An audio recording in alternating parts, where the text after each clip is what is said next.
મધ્યપ્રદેશના મુખ્યમંત્રી મોહન યાદવે મોટી જાહેરાત કરી છે. તો હવેથી મધ્યપ્રદેશમાં બળજબરીથી ધર્મ પરિવર્તન કરાવનારા લોકોને મોતની સજા આપવામાં આવશે. તો આ માટે સરકાર ધાર્મિક સ્વતંત્રતા કાયદામાં ફેરફાર કરશે. જો આ જોગવાઈ કરવામાં આવે છે તો મધ્યપ્રદેશનું પહેલું રાજ્ય હશે જ્યાં ધર્મ પરિવર્તનમાં સામેલ લોકોને મૃત્યુદંડ આપવામાં આવશે. સીએમ મોહન યાદવની જાહેરાત બાદથી લોકો તરફથી આ અંગે વિવિધ પ્રકારની પ્રતિક્રિયાઓ જોવા મળી રહી છે. તો મહત્વનું છે કે મધ્યપ્રદેશમાં બળજબરીથી ધર્મ પરિવર્તનના ઘણા કિસ્સાઓ સામે આવે છે. આવા કિસ્સાઓ પણ જોવા મળ્યા હતા જેમાં કેટલાક યુવકે છોકરીઓને અન્ય નામ આપી તેમની સાથે નજીક આવતા હતા અને પછી તેમના પર દુષ્કર્મ કરતા હતા અને તેમના પર ધર્મ પરિવર્તન માટે ધમાલ કરતા હતા. ત્યારે હવે સરકાર ધર્મ પરિવર્તનના આ મામલાઓ પર રોક લગાવવાનો પ્રયાસ કરી રહી છે અને ગુનેગારોને આકરી સજા આપીને સામાન્ય સંદેશો આપવાનો પ્રયાસ કરી રહી છે.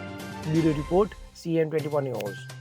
હવે જુઓ દેશ દુનિયાની તમામ ખબરો તમારી આંગળીના ટેરવે. ઉઠાવો મોબાઈલ અને Google Play Store પરથી ડાઉનલોડ કરો અમારી CN24 ન્યૂઝ મોબાઈલ એપ.